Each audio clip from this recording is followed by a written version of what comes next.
kita duduk rapat-rapat di hadapan untuk sama-sama kita dengar apa yang akan disampaikan oleh Al-Fadhil Ustaz. Moga-moga apa yang akan disampaikan nanti, cara-cara ilmu yang akan disampaikan dapat kita ambil manfaat daripada apa yang disampaikan nanti, insya-Allah. Tafadhal Ustaz.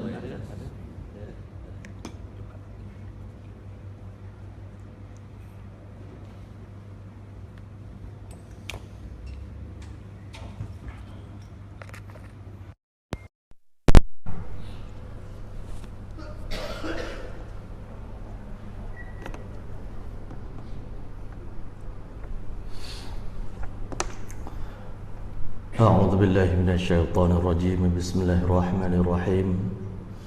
إن الحمد لله نحمده ونستعينه ونستغفره ونؤمن به ونتوكل عليه ونعوذ بالله من شرور أنفسنا ومن سيئات أعمالنا. من يهده الله فلا مضل له ومن يضلل فلا هادي له. أشهد أن لا إله إلا الله وحده لا شريك له وأشهد أن سيدنا محمدا عبده ورسوله.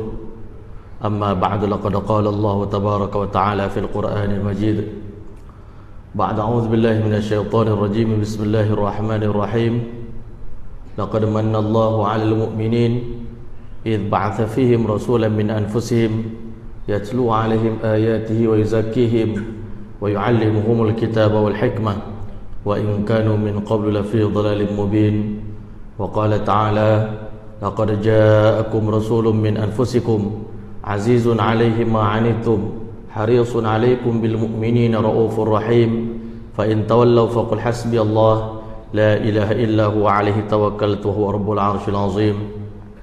وقال تعالى: وكذلك أوحينا إليك روحا من أمرنا ما كنت تدري ما الكتاب ولا الإيمان ولكن جعلناه نورا نهدي به من نشاء من عبادنا وإنك لتهدي إلى صراط مستقيم صراط الله الذي له ما في السماوات وما في الأرض ألا إلى الله تصير الأمور. وقال النبي صلى الله عليه وسلم: إن الدين بدأ غريبا فسيعود كما بدأ فطوبى للغرباء. قيل: وما الغرباء يا رسول الله؟ قال: الذين يصلحون ما أفسد الناس من سنتي من بعدي أو كما قال عليه الصلاة والسلام. Assalamualaikum warahmatullahi ta'ala wabarakatuh. Yang saya muliakan Tuan Pengerusi Majlis, yang dihormati lagi dikasihi barisan imam, barisan ahli jawatan kuasa Masjid Al-Ikhlas, pimpinan-pimpinan agama, pimpinan-pimpinan masyarakat, muslimin muslimat, hadirin hadirat yang dirahmati oleh Allah Subhanahu wa taala sekalian. Alhamdulillah, tsumma alhamdulillah, di bulan Rabiul Awal yang penuh dengan keberkatan ini, kita bersyukur kehadirat Allah Subhanahu wa taala yang telah memberikan kepada kita kesempatan untuk kita berhimpun dalam rangka untuk kita mengenang segala sesuatu yang ada kena mengena dengan Nabi kita Muhammad sallallahu alaihi wasallam, yang mana Nabi kita Muhammad sallallahu alaihi wasallam seluruh hidup baginda merupakan contoh tauladan yang wajib kita ikuti, yang wajib kita contohi, yang mana Allah Subhanahu wa taala sendiri menyatakan dalam Al-Quran, A'udzu billahi minasyaitonir rajim. Bismillahirrahmanirrahim. Laqad mannallahu 'alal mu'minin. Demi sesungguhnya kami benar-benar memberikan anugerah yang sangat besar kepada sekalian hamba yang beriman kepadaku. Idz ba'atsa fihim rasulan min anfusihim, ketika mana aku utuskan untuk mereka satu orang nabi, satu orang rasul yang lahir di kalangan mereka, di kalangan bangsa Arab, di kalangan manusia. Yatlu alaihim ayatihi wa yuzakkihim. Kedatangan Nabi kita Muhammad sallallahu alaihi wasallam ke dunia untuk buat tiga perkara. Yang pertama, Allah SWT nyatakan yatlu alaihim ayati, untuk menceritakan tentang kebesaran dan kekuasaan Allah Subhanahu wa taala kepada umat manusia. Wa yuallimuhumul kitaba wal hikmah, mengajar umat ini dengan ajaran Al-Quran dan hadis. Wa yuzakkihim, dan membersihkan jiwa raga umat ini daripada kekufuran, kesyirikan kepada Allah Ta'ala, daripada segala sifat-sifat mazmumah. Wa in kanu min qablu la fi dhalalin mubin, sekalipun sebelum kelahiran Nabi Muhammad sallallahu alaihi wasallam, sebelum diutusnya baginda sallallahu alaihi wasallam sebagai rasul, sebagai dai Allah Subhanahu wa taala, sebagai nabi, sesungguhnya manusia, para sahabat baginda sallallahu alaihi wasallam di waktu itu sedang berada dalam kesesatan yang nyata. Hadirin yang dimuliakan oleh Allah Subhanahu wa taala sekalian, ulama menceritakan kepada kita di antara tempoh diangkatnya Nabi Isa alaihissalam ke langit dengan diutuskan Nabi kita Muhammad sallallahu alaihi wasallam sebagai rasul, tempoh itu adalah jarak di antara 600 tahun masanya. Di waktu itu dunia tidak ada satu orang pun manusia yang mengajak, yang mendidik, yang mengajak manusia untuk beriman kepada Allah Subhanahu wa taala. Dunia sepi daripada dakwah, dunia sepi daripada kerja nubuah. Di waktu itu kerja nubuah terhenti seketika, yang mana Allah Subhanahu wa taala nak ceritakan kepada kita apabila dakwah terhenti di kalangan manusia dalam dunia ini, maka akan bermulalah zaman kerosakan demi kerosakan akan berlaku dalam dunia. Begitu rosaknya manusia sebelum kelahiran Nabi kita Muhammad sallallahu alaihi wasallam, yang mana Allah Subhanahu wa taala sendiri menyebut perkara ini dalam Al-Quran kepada para sahabat baginda sallallahu alaihi wasallam, wadhkuru id kuntum a'daan, kenanglah satu masa dahulu sebelum aku hantar Nabi Muhammad sallallahu alaihi wasallam, sebelum kalian menerima Islam, menerima hidayah daripada Allah, sebelum dakwah dijalankan oleh baginda Muhammad sallallahu alaihi wasallam, kalian adalah golongan yang bermusuh-musuhan antara satu sama lain. Orang Mekah mereka terlibat dengan perang saudara yang begitu panjang, iaitu perang yang telah memakan masa 40 tahun. Peperangan ini dalam sejarah dikenal dengan Harbul Basus. Ini peperangan yang berlaku di antara orang Mekah, yang mana peperangan ini telah memakan ribuan nyawa manusia. Tiap-tiap tahun mereka ada ulang tahun peperangan, Masya Allah. Kita orang Melayu, kita menyambut ulang tahun perkahwinan, ulang tahun macam-macam ulang tahun tuan-tuan, tetapi tak pernah kita menyambut ulang tahun peperangan. Orang Arab jahiliah, Masya Allah, dahsyat kejahilan mereka sambut menjadikan peperangan, pertumpahan darah itu sebagai satu pesta, tuan-tuan. Dan orang Madinah lebih teruk daripada itu dalam sejarah. Kita mendengar peperangan yang berlaku di antara Aus dengan Khazraj adalah peperangan yang memakan masa yang lebih panjang, iaitu 120 tahun, peperangan yang dinamakan sebagai Harbul Bu'as. Maka tuan-tuan yang mulia, itu peperangan, tuan-tuan. Tetapi dari segi ibadah kepada Allah Subhanahu wa taala, begitu sesatnya manusia ketika mana tidak dihantar Nabi kepada mereka. Di saat itu telah ada di kalangan orang Arab jahiliyah yang telah berzina di dalam Kaabah, Masya Allah, sepasang kekasih berzina dalam Kaabah. Lalu Allah telah sumpah mereka, Allah tukarkan mereka, wajah mereka menjadi batu. Tetapi kerana rosaknya akidah Arab jahiliyah, mereka telah pisahkan patung perempuan dengan patung laki-laki. Maka satunya diletak di sebelah sini untuk mereka sembah, satu lagi mereka letak di sebelah sini untuk mereka sembah. Mereka letak 360 berhala di sekeliling Kaabah, dan di tengah-tengah Kaabah mereka letak berhala yang bernama Hubal. Dan di saat itu, Masya Allah, mereka laki-laki dan perempuan datang ke Kaabah untuk bertawaf, tetapi dalam keadaan bertelanjangan, kerana mereka kata ini pakaian yang kita pakai ini daripada sumber yang haram, jadi kita tak boleh beribadah dengan pakaian yang haram. Maka mereka cabut pakaian mereka, mereka tanggal pakaian mereka, sehingga mereka bertawaf dalam keadaan bertelanjangan. Itulah zaman yang paling buruk dalam sepanjang sejarah. Para sahabat baginda sallallahu alaihi wasallam kadang-kala mereka tersenyum bila mereka dapat hidayat, duduk seorang-seorang. Bila ditanya kepada Sayyidina Umar bin Khattab radhiyallahu anhu, mengapa tuan tersenyum? Dia kata, aku tersenyum kerana terkenang zaman bodoh kami dulu, zaman pandai kami dulu. Masya Allah, kadang-kala bila mana rezeki banyak buah kurma kami dapat, kami susun buah kurma jadi Tuhan, jadi patung, Masya Allah.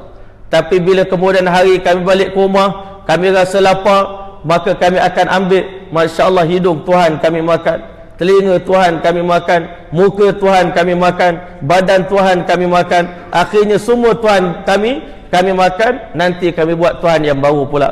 Sebab itulah kata para sahabat baginda sallallahu alaihi wasallam, kunna na'budul hajar wa na'kulul jifah. Sebelum datangnya Nabi Muhammad sallallahu alaihi wasallam, yang kami sembah adalah batu dan yang kami makan adalah bangkai-bangkai. Inilah keadaan manusia sebelum kedatangan Nabi kita Muhammad sallallahu alaihi wasallam.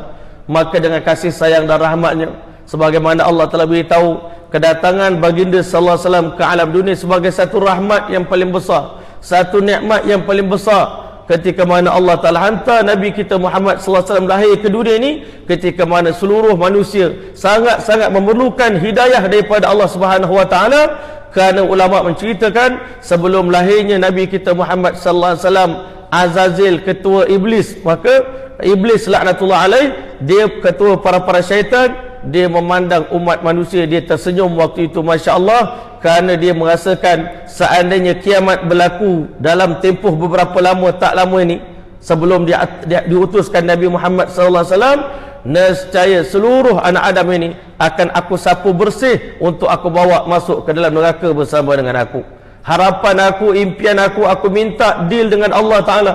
Qala anzirni ila yaumi yub'atsun. Ya Allah, panjangkan umur aku sampai hari kiamat. La amla'anna jahannama minal jinnati wan nasi ajma'in. Kan aku berazam nak penuhkan neraka itu dengan manusia dan jin ke dalam api neraka Allah Subhanahu wa taala. Ini keazaman yang ada pada hati iblis laknatullah alaih, dendamnya kepada Nabi Allah Adam alaihissalam. Tetapi Allah Subhanahu wa taala yang Maha Pengasih, Maha Penyayang, telah melahirkan Nabi kita Muhammad sallallahu alaihi wasallam, satu orang nabi yang mempunyai kesabaran yang sangat tinggi, yang mempunyai rahmat yang paling besar, nabi yang penuh dengan semangat, nabi yang merupakan ketua bagi para anbiya alaihi wassalatu wassalam, penghulu bagi seluruh alam. Nabi kita Muhammad sallallahu alaihi wasallam dalam hadis menceritakan iblis laknatullah alaih menangis pada hari kelahiran Nabi kita Muhammad sallallahu alaihi wasallam. Dalam riwayat diceritakan, tuan-tuan mulia, pada malam lahirnya Nabi kita Muhammad sallallahu alaihi wasallam, iblis bersama dengan tentera dia naik ke langit untuk mendengar berita-berita yang disampaikan oleh Allah Subhanahu wa taala kepada para malaikat. Tetapi tuan-tuan mulia, pada malam itu, pada malam kelahiran Nabi kita Muhammad sallallahu alaihi wasallam, perkara yang berlaku adalah di luar jangkaan dia, sepanjang dia menyesatkan manusia tak pernah berlaku, iaitu iblis bersama dengan tentera dia telah direjam oleh malaikat-malaikat dengan tahi bintang, Masya Allah. Sehingga sebahagian di antara malaikat telah mati, di antara iblis, di antara syaitan, tentera iblis telah mati kehanggusan. Ada yang jadi gila, ada yang jadi sawan, Masya Allah, berbuih mulut mereka, ada yang luka parah. Maka iblis laknatullah alaih telah bagi tahu kepada tentera-tentera dia, nampaknya pada malam ini telah berlaku satu peristiwa yang sangat besar dalam dunia ini. Maka aku arahkan semua bala tentera aku, bertebaranlah kamu ke seluruh dunia, cari apa punca kejadian yang berlaku pada malam ini. Masya Allah, sekumpulan tentera iblis telah sampai di kota Mekah. Rupanya pada pagi Isnin mereka telah dengar sesungguhnya Nabi akhir zaman yang dijanjikan oleh Allah Subhanahu wa taala di dalam kitab Taurat, dalam kitab Injil, dalam kitab Zabur, wa musaddiqan bi rasulin ya'ti min ba'di ismuhu Ahmad. Nabi Ahmad, Nabi Muhammad sallallahu alaihi wasallam yang dijanjikan oleh Allah taala kepada orang Yahudi, kepada orang Nasrani, rupanya pagi hari itu Nabi Muhammad sallallahu alaihi wasallam telah pun dilahirkan. Balik tentera syaitan bagi laporan kepada iblis. Maka mendengar berita ini, tuan-tuan, iblis telah menangis dengan begitu kecewa sekali, begitu sedih sekali. Dia menangis, menaburkan pasir di atas kepala dia. Maka sesungguhnya, tuan-tuan, berguling-guling di atas pasir, merasakan teramat hina pada hari ini, pada hari Maulidur Rasul, hari kelahiran Nabi Muhammad sallallahu alaihi wasallam. Kalau kita fikir secara logik, tuan-tuan, Masya Allah, mengapa iblis perlu menangis? Nabi Muhammad SAW bukan lahir-lahir terus jadi Nabi, tetapi 40 tahun akan datang baru Nabi dilantik jadi Rasul. Tetapi iblis, kerana dia adalah makhluk yang paling berpengalaman dalam bidang dakwah ni, bidang dakwah ni, tuan-tuan, menyesatkan manusia. Dia tahu sepanjang tempoh aku menyesatkan manusia, aku mengajak manusia masuk ke neraka Allah Ta'ala, aku ajak manusia lari daripada perintah Allah Ta'ala. Sepanjang sejarah aku menyesatkan manusia daripada awal dunia sampai akhir dunia. Tidak ada insan, tidak ada musuh yang paling ketat, yang paling hebat yang pernah aku tentang melebihi daripada Muhammad sallallahu alaihi wasallam. Kalau aku dalam hati aku ada keinginan yang mendalam, aku nak bawa seluruh manusia dan jin masuk ke neraka Allah Ta'ala, tetapi Nabi Muhammad SAW dia akan gunakan seluruh kekuatan yang Allah bagi kepada dia untuk tarik seluruh umat manusia yang tadi sedang berada di tebing-tebing neraka jahanam, fa'anqadhakum minha, dibebaskan mereka, diselamatkan mereka.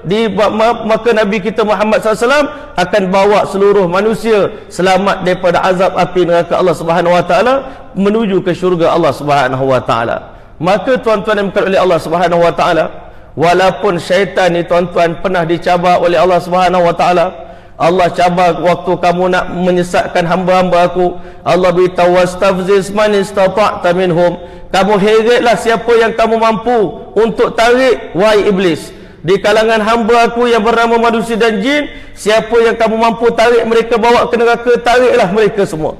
Bisautika, dengan suara kamu, dengan muzik, tariklah mereka. Wa ajlib alaihim bi khailika wa rajlik, tariklah manusia ini dengan tentera berkuda kamu, tentera berjalan kaki kamu, heret mereka semua. Wa syarikhum fil amwali wal aulad, kongsi harta mereka, kongsi anak-anak mereka. Wa'idhum, taburlah janji kepada manusia. Wa ma ya'iduhumus syaitanu illa ghurura, maka tidak adalah janji yang ditabur oleh syaitan melainkan semuanya palsu belaka, tipu daya belaka. Allah pernah cabar syaitan, guna seluruh tenaga yang kamu ada. Tetapi tuan-tuan bukan oleh Allah Subhanahu wa taala, satu perkara yang tidak ada pada syaitan, walaupun syaitan ni tuan-tuan, walaupun hari-hari dia buat mesyuarat di tengah-tengah laut macam mana nak sesatkan manusia, hari-hari dia ambil laporan daripada kawan-kawan dia yang pergi buat kerosakan di seluruh dunia, syaitan akan risau bila tengok orang dapat hidayat, dan dia akan gembira bila orang lari daripada perintah Allah Ta'ala.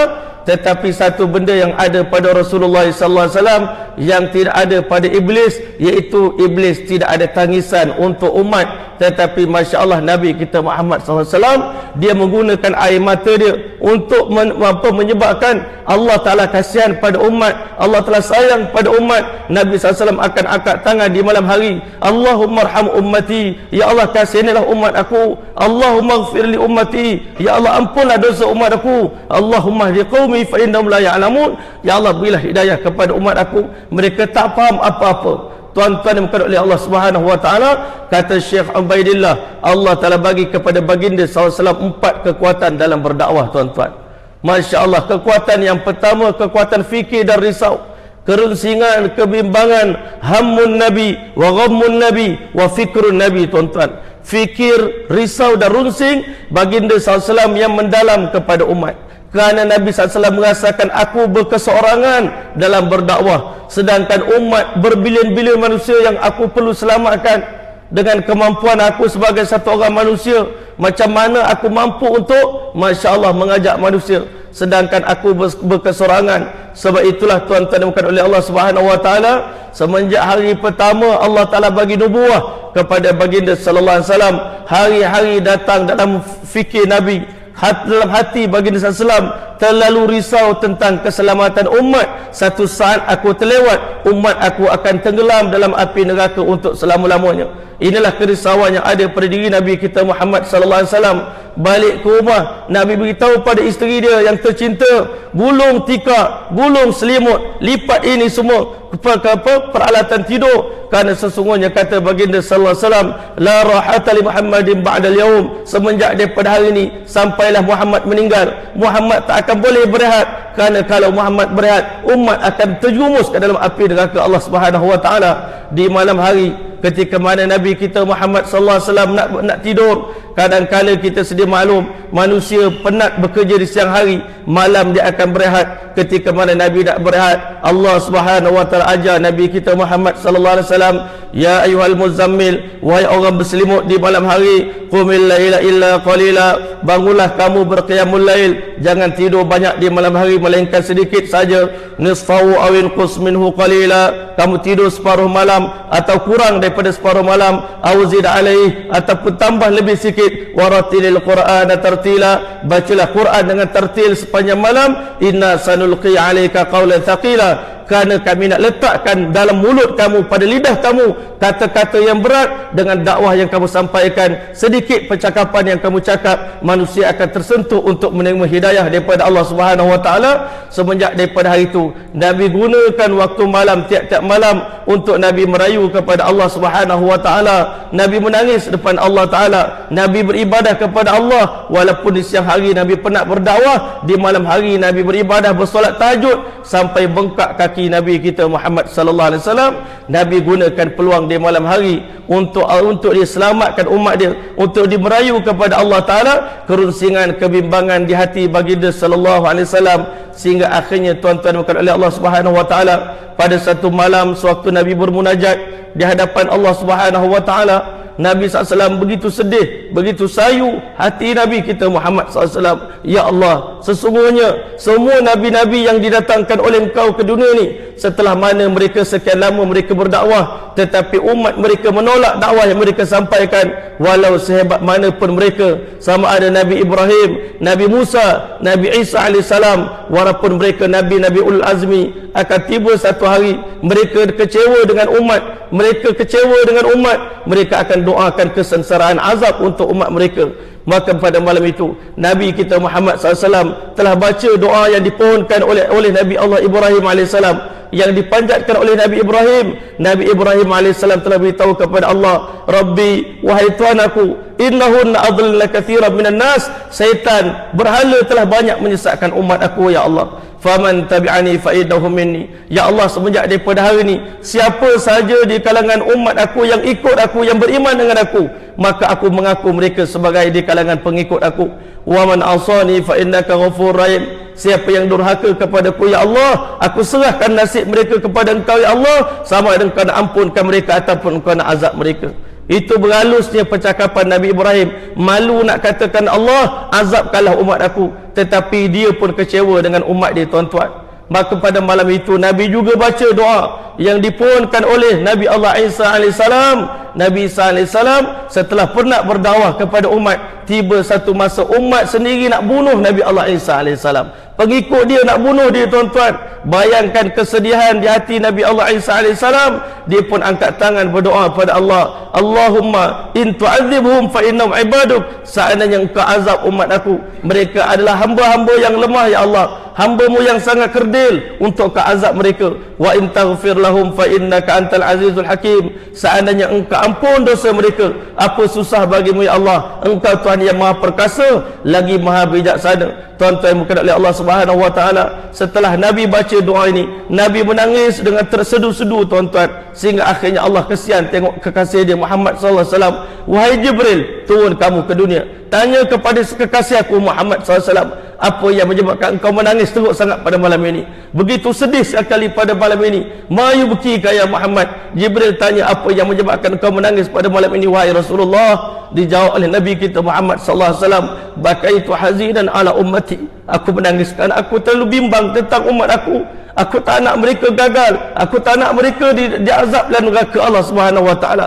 Tetapi apakan daya, aku berseorangan, tak mampu nak sebarkan dakwah ke seluruh dunia, tak mampu nak sampaikan hidayah. Hidayah bukan di tangan aku. Akhirnya Masya Allah, Jibril naik ke langit, sampaikan berita ini kepada Allah Subhanahu wa taala. Ya Allah, sesungguhnya Nabi Muhammad SAW menangis kerana dia sedih tentang umat dia. Dia tak nak umat dia gagal, dia tak nak kita tidak mendapat hidayah daripada Allah. Dia takut kita mati tanpa iman, dia takut kita akan gagal di alam akhirat nanti. Maka dia waktu itulah Allah setelah perintahkan, wahai Jibril, turun sekali lagi kamu ke dunia, beritahu kepada kekasih aku Muhammad sallallahu alaihi wasallam, sesungguhnya Allah berjanji, inna sanurdika fi ummatika wa la nasuk. Sesungguhnya kami berjanji untuk redakan kamu dalam soal umat kamu, dan kami tak akan pernah sekali-kali mengecewakan engkau dalam soal umat kamu. Masya Allah, ini pengorbanan Nabi untuk umat di malam hari, tuan-tuan. Doa Nabi habiskan untuk kita, istighfar Nabi pohonkan untuk kita, sehingga satu hari, tuan-tuan, Siti Aisyah radhiyallahu taala tengok Nabi kita Muhammad sallallahu alaihi wasallam masuk ke dalam rumah dengan wajah yang ceria. Masya Allah,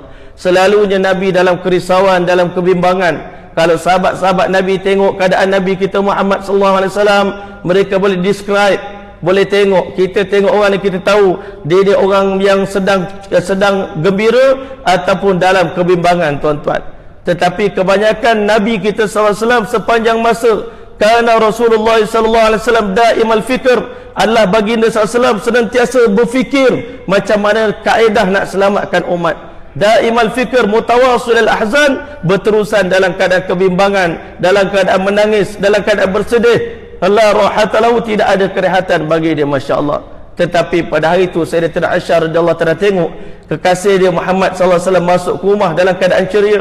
Buat kali pertama seumur hidup dia tengok suami dia gembira pada hari itu. Dia pun beritahu kepada Rasulullah sallallahu alaihi wasallam, ala tad'u li ya Rasulullah. Kalau isteri kita, tuan-tuan, tengok suami masuk rumah pada akhir bulan, tengok nak suami muka senyum, Masya Allah, maka dia akan tertimbul dalam hati dia pertanyaan, timbul dalam hati dia keinginan. Kalau boleh, inilah waktu peluang nak minta sesuatu yang tak pernah dapat sebelum ini. Semenjak ayang kahwin dengan abang, Masya Allah, ini gelang lama dah 20 tahun tak tukar, hajat nak tukar gelang baru lah ni. Abang masuk dapat bonus baru gaji, Masya Allah, gaji akhir bulan ni, Masya Allah, hujung tahun ni dapat naik pangkat. Tuan-tuan yang mulia, isteri Nabi, dia tahu hidup Nabi dalam susah payah, hidup Nabi dalam penderitaan, hidup mereka dalam kelaparan, kerana semata-mata nak sebarkan agama kepada umat. Nabi tahu kalau dia hidup dalam keadaan senang lenang, dalam hidup dalam kemewahan, umat tak akan dapat hidayat daripada Allah Subhanahu wa taala. Sebab itu Nabi SAW menjadi satu kebiasaan bagi keluarga baginda SAW menghadapi kelaparan, tuan-tuan.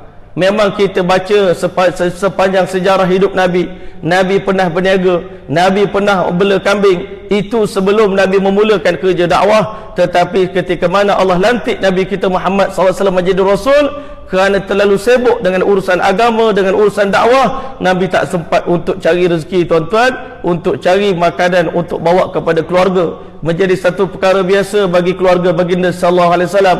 Siti Aisyah radhiyallahu ta'ala tengok, dia kata, ra'aitul hilal, aku tengok anak bulan yang pertama muncul dalam hidup kami. Thummal hilal, kemudian anak bulan yang kedua muncul dalam hidup kami. Thummal hilal, kemudian anak bulan yang ketiga muncul dalam hidup kami. Ma'uqida fi abiyatin Nabi sallallahu alaihi wasallam min nar, tak pernah dinyalakan dalam tempoh 2 bulan ini, tidak pernah dinyalakan api di dapur rumah Nabi kita Muhammad SAW untuk memasak sebarang makanan. Terperanjat sahabat-sahabat tabi'in yang mendengar. Habis itu, wahai ibu saudaraku, wahai Aisyah, apa yang boleh menyebabkan kamu dapat kekuatan untuk hidup, untuk alas perut kamu? Hanya 2 benda hitam je saja dalam tempoh 2 bulan. Hari-hari sarapan pagi makan buah korma, tengah hari pun makan buah korma, makan malam pun buah korma dengan air zam-zam, air sejuk. Itulah makanan kami selama 2 bulan lamanya. Inilah pengorbanan yang Nabi lakukan untuk umat, kerana Nabi tak sempat untuk mencari rezeki, semata-mata kerana Nabi bimbang umat dia akan terjerumus ke dalam api neraka Allah Ta'ala. Maka pada hari itu Siti Aisyah tengok Nabi kita dalam keadaan ceria. Maka waktu itu apa yang diminta daripada kekasih dia, daripada Nabi kita Muhammad sallallahu alaihi wasallam, ala tad'u li ya Rasulullah, tak nak ke kekanda memohon sesuatu doa kepada Allah untuk adinda. Masya-Allah, Nabi pada hari itu sporting, tuan-tuan, angkat tangan ke langit, tuan-tuan, menadah kepada Allah Subhanahu wa taala. Nabi sallallahu alaihi wasallam telah berdoa, Allahumma ighfir li Aisyah, ya Allah ampunkanlah seluruh dosa Aisyah, ma taqaddama min dhanbiha wa ma ta'akharat wa ma asarrat wa ma a'lanat, dosa terdahulu, dosa akan datang, dosa yang dilakukan secara sembunyi, dosa yang dilakukan secara terang-terangan. Dalam riwayat menceritakan Siti Aisyah radhiyallahu anha begitu gembira, begitu bangga dapat doa daripada Rasulullah SAW. Dia tertunduk sampai dia punya dagu dia mencecah, dia punya peha dia, begitu gembira. Nabi sallallahu alaihi wasallam tanya pada isteri dia, ayasurruki du'ai, adakah kamu sangat gembira, happy sangat ke adinda dapat doa pada hari ini daripada kekanda? Mengapa tidak, wahai kekanda? Yang mendoakan keampunan untuk adinda pada hari ini bukan orang biasa, kekasih Allah Subhanahu wa taala, Rasulullah sallallahu alaihi wasallam, orang yang paling dekat dengan Allah Taala. Sudah pasti seluruh dosa-dosa adinda yang terdahulu dan akan datang, yang dilakukan secara terang-terangan ataupun sembunyi, semuanya telah diampunkan oleh Allah Subhanahu wa taala. Begitu bahagianya hidup adinda pada hari ini.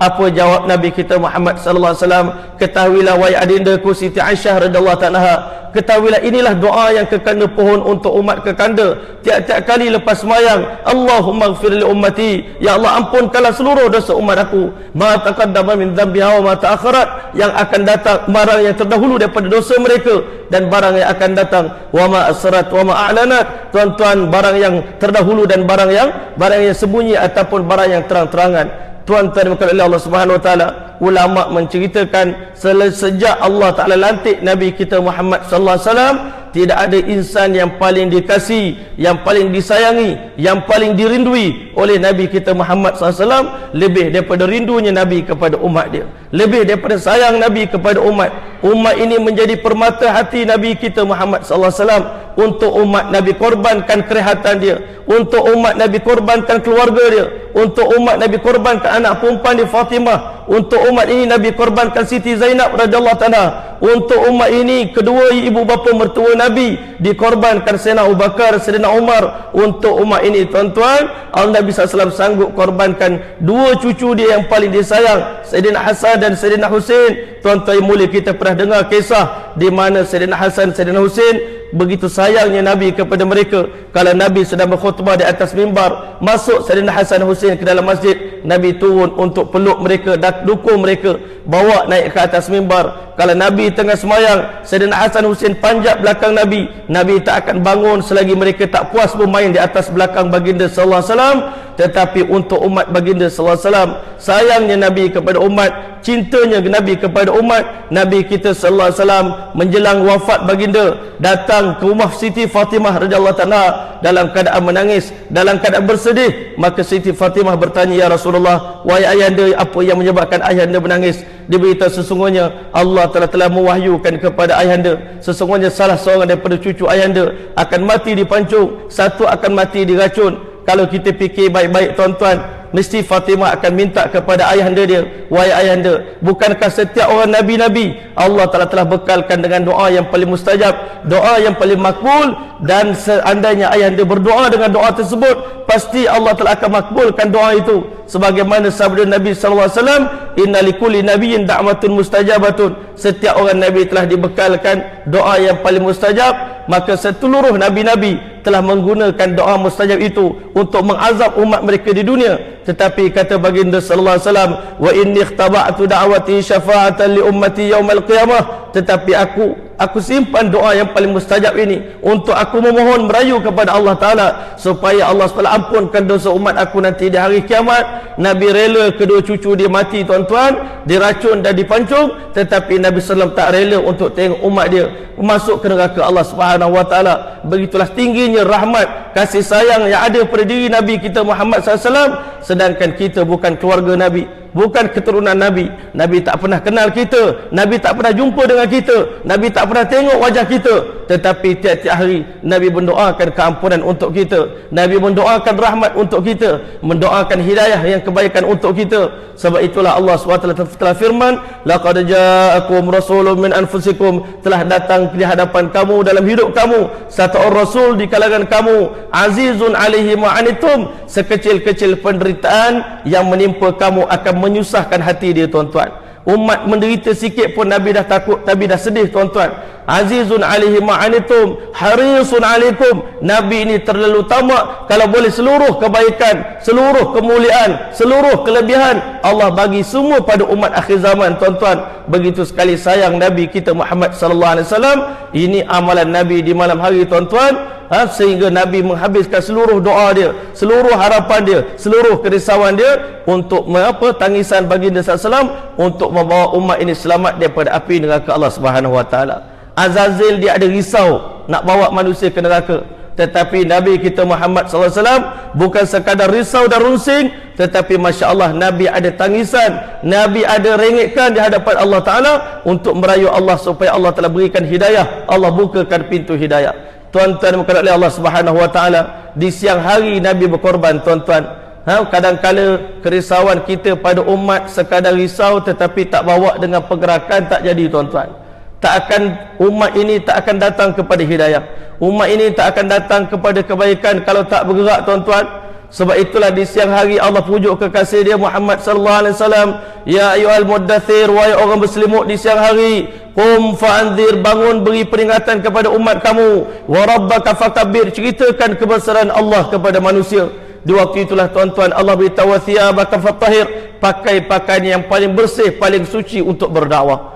Maka habis selesai sembahyang subuh tuan-tuan, tiap-tiap hari baginda SAW akan keluar daripada Masjidil Haram untuk mendakwah umat dia, tarik mereka satu persatu kembali ke jalan Allah Subhanahu Wa Taala. Dan dalam berdakwah, apa kata Nabi kita sallallahu alaihi wasallam, "Perbandingan antara aku dengan umat aku adalah seumpama satu orang yang menyalakan api di musim yang sejuk untuk memanaskan diri dia tuan-tuan. Tetapi bila api dinyalakan, maka mulalah serangga-serangga keluar daripada sarang masing-masing, dan mereka menganggap terjun dalam api itu satu keseronokan, satu kebahagiaan. Macam mana hari ini umat akhir zaman nampak dalam maksiat, dalam hiburan, dalam itu ada kemuliaan, ada keseronokan, ada kejayaan. Maka Nabi SAW beritahu, mali arakum taktahimuna finnar, mengapa aku tengok kamu semua pakat terjun dalam api neraka, kata baginda sallallahu alaihi wasallam. Wa ana akhidhum bihudazikum, aku seorang diri pujuk kamu untuk selamatkan kamu daripada api neraka Allah Subhanahu wa taala dengan mengatakan, ya ayuhan nas qulu la ilaha illallah tuflihu, wahai manusia, wahai umat aku, tolonglah ucap kalimah la ilaha illallah supaya kamu berjaya, supaya kamu selamat di alam akhirat. Tetapi kata baginda sallallahu alaihi wasallam, umat tak mengerti dakwah yang Nabi sampaikan, umat tak faham kerisauan dan kebimbangan yang ada dalam hati baginda sallallahu alaihi wasallam. Kata Munib Al-Azdi radhiyallahu anhu, walaqad ra'aitu Rasulullah sallallahu alaihi wasallam fil jahiliyah, aku tengok susah payah Nabi berkorban untuk umat, untuk agama pada zaman jahiliyah. Yad'u qaumahu qailan, mendakwah kaumnya dengan mengatakan, ya ayuhan nas qulu la ilaha illallah tuflihu, wahai umat aku, tolonglah ucap kalimah la ilaha illallah supaya kamu berjaya. Bayangkan Nabi bercakap kalimah la ilaha illallah di hadapan mereka-mereka yang sembah 360 berhala, tuan-tuan. Mereka mengatakan, aja'alal alihata ilahan wahida, adakah dia mendakwah kita kepada Tuhan yang satu? Inna hadza la syai'un ujab, ini benda paling pelik dalam sejarah. Dia kata 360 Tuhan tak boleh selesaikan masalah kami, 360 Tuhan tak boleh bagi kekayaan pada kami, tak boleh bagi kebahagiaan pada kami. Macam mana satu Tuhan boleh memuliakan kami, boleh membahagiakan kami? Masya Allah, ini tak faham oleh masyarakat Arab. Maka apa yang mereka lakukan pada baginda sallallahu alaihi wasallam? Maka kata Munib Al-Azdi, aku tengok dengan mata kepala aku, faminhum man tafala al wajih, sebagian orang telah ludah di wajah Nabi kita Muhammad sallallahu alaihi wasallam. Wa minhum man hatha ala rasid turab, sebagian orang telah ambil pasir, lempar pasir atas kepala Nabi kita Muhammad sallallahu alaihi wasallam. Wa minhum man sabbahu wa minhum man syatamahu, mereka telah memula memaki hamun Nabi kita Muhammad sallallahu alaihi wasallam. Ulama kata dalam sejarah Nabi berdakwah, tuan-tuan, mula-mula sekali Nabi terima dalam berdakwah, orang ejek dia, tuan-tuan, orang kutuk dia, orang kata, kamu gila wahai Muhammad, kamu sesat wahai Muhammad, kamu tukang syair, kamu pembohong wahai Muhammad SAW. Tetapi Nabi kita Muhammad SAW, dua benda yang Nabi SAW tak pernah buat pada umat dia, walaupun Nabi-Nabi lain buat, tuan-tuan, dalam berdakwah. Bila mana umat kutuk Nabi mereka, Nabi-Nabi terdahulu akan jawab, qala ya qaumi laisa bi dhalalatun, wahai kaum aku tak sesat, kata Nabi Allah Nuh AS. Kata Nabi Hud, kami tak sesat, walakinni rasulun min rabbil alamin, kami rasul Allah, utusan Allah, Allah hantar untuk kami bagi dakwah kepada kamu. Ada juga mereka mengatakan, Masya Allah, qala ya qaumi laysa bi safahatun, kami tak bodoh wahai kaum kamilah orang paling cerdik, kamilah orang yang paling faham, kata baginda sallallahu alaihi wasallam. Tapi Masya Allah, Nabi-Nabi lain mempertahankan diri mereka masing-masing, tetapi hanya Nabi kita Muhammad sallallahu alaihi wasallam, ketika mana umat dia mengutuk baginda sallallahu alaihi wasallam, memperlekehkan Nabi kita Muhammad sallallahu alaihi wasallam, mengejek Nabi kita Muhammad sallallahu alaihi wasallam, tetapi Nabi kita sallallahu alaihi wasallam tidak jawab. Tetapi yang mempertahankan Nabi, yang membela Nabi kita Muhammad sallallahu alaihi wasallam, iaitu Allah Subhanahu wa taala. Dalam Al-Quran, Allah ketika mana umat kata Nabi Muhammad gila, Allah SWT menjawab, nun wal qalami wa ma yasturun, ma anta bi ni'mati rabbika bimajnun, dengan nikmat Tuhan kamu tak gila wahai Muhammad sallallahu alaihi wasallam. Allah SWT firman, wan najmi idza hawa ma dhalla sahibukum wa ma ghawa, sahabat kamu ini tidak sesat dan tidak menyeleweng. Masya Allah, Allah SWT mempertahankan Nabi kita Muhammad SAW. Dan yang kedua, benda yang Nabi tak pernah buat, walaupun Nabi-Nabi lain buat, iaitu Nabi SAW tak pernah terlintas dalam hati untuk mendoakan azab dan kehancuran untuk umat. Masya Allah, walaupun Nabi Nuh AS berdakwah 950 tahun, tetapi akhirnya tiba satu hari Nabi Nuh kecewa dengan umat. Rabbi la tadar 'alal ardi minal kafirin dayyara, ya Allah, jangan engkau tinggalkan seorang pun orang kafir hidup di atas muka bumi ini di kalangan umat aku. Innaka intadarhum yudhillu ibadak, seandainya kau biarkan mereka hidup, mereka akan banyak menyesatkan orang lain. Wala yalidu illa fajiran kafara, mereka tak akan melahirkan anak melainkan anak yang sangat jahat, anak yang sangat kufur pada Allah Subhanahu wa taala. Akhirnya Allah telah tenggelamkan seluruh umat di dalam banjir, tuan-tuan. Bayangkan, tuan-tuan, Nabi Nuh yang begitu sekali lama berdakwah pun tiba satu hari kecewa pada umat. Tetapi Nabi kita Muhammad sallallahu alaihi wasallam, walaupun orang baling batu kepada dia, walaupun orang ludah pada dia, mula-mula penderitaan Nabi terima, orang ejek dia mula, tuan-tuan. Yang kedua, Nabi dipersendakan. Orang masyarakat Arab jahiliah tengok Nabi kita Muhammad SAW masih belum berhenti, mereka tingkatkan lagi mereka punya kejahatan mereka terhadap Nabi kita sallallahu alaihi wasallam, maka akhirnya mereka telah menyakiti tubuh badan Nabi kita sallallahu alaihi wasallam.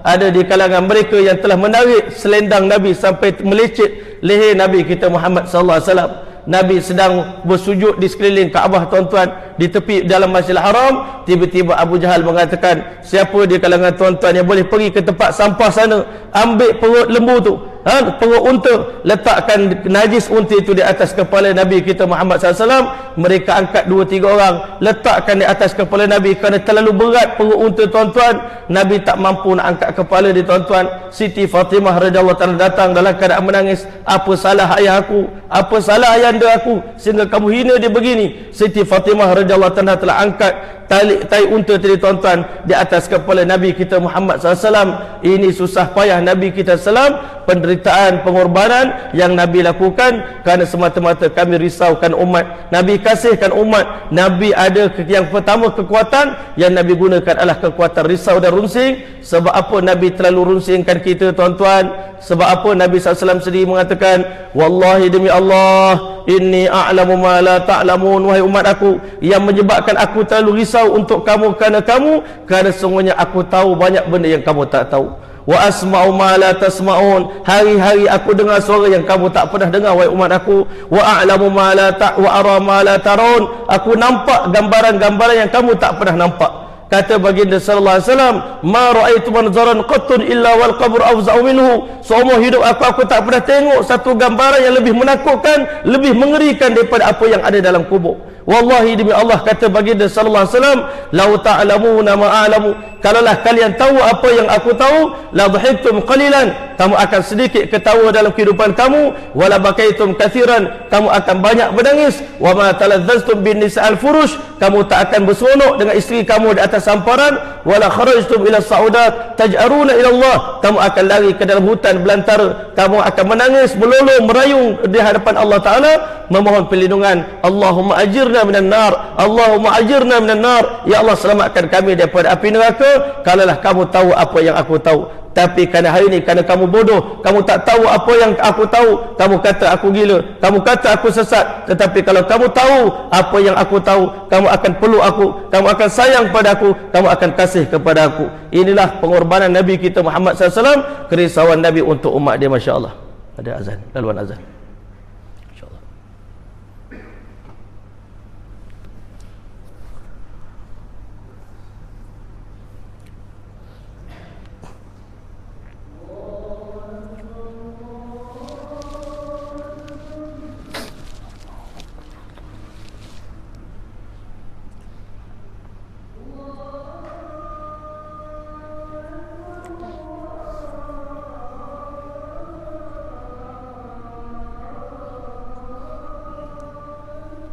Allahu Akbar, Allahu Akbar.